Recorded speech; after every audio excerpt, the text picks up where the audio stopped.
So about 1 out of every 3 statements that I make are usually false. 2 out of every 3 statements probably aren't going to happen. But one thing is for certain. This year is probably going to be a catalyst of what next year is probably going to bring. Now, what do I mean by that? Well, essentially, if we take a look at 2022, which was the year right before this one, we saw a lot of iPhones get discontinued. We saw the iPhone SE first generation, iPhone 6s, iPhone 6s Plus, iPhone 7, and iPhone 7 Plus. 5 different iPhones all get discontinued last year with software support. Now, they're still kind of supported with software, which is really great. But when you look at, everything kind of, showcasing right now from all the leaks and rumors that I've been able to see, we haven't really gotten word of which iPhones are going to be supported on iOS 17, but this is what's going to happen. If iOS 17 comes out and all of the iPhones on iOS 16 are supported on iOS 17, which I kind of think they probably are going to be, that probably means next year we might end up seeing the most amount of iPhones getting discontinued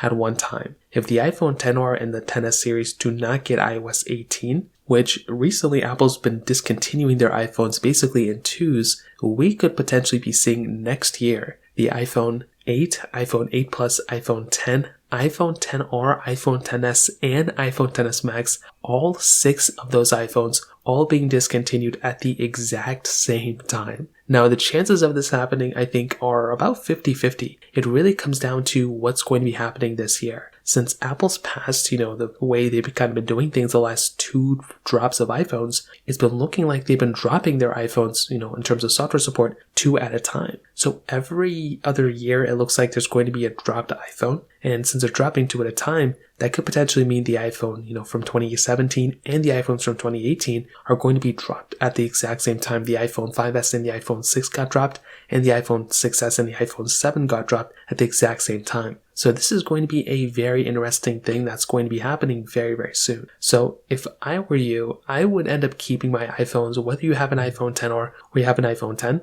I would recommend keeping those iPhones for as long as you can. But if you are planning on buying these iPhones, even if you're planning on buying like an iPhone XS or XS Max, I think it's still worth buying. Those iPhones are still going to be lasting until at least next year. And then you might be getting security updates and stuff after that. But I would probably say that it is getting very interesting seeing how Apple's, if Apple's going to drop those 2 iPhones at the same time too, that basically gives us a humongous look into how Apple's going to be keeping their, software updates on these phones for the next several years. So I'd love to hear your thoughts about this. Let me know in the comment section below. Hit the like button, that would mean so much, but definitely hit that subscribe button. More importantly than everything else, I love every single one of you guys. Hopefully I'll catch you guys in the next video. Peace out till then.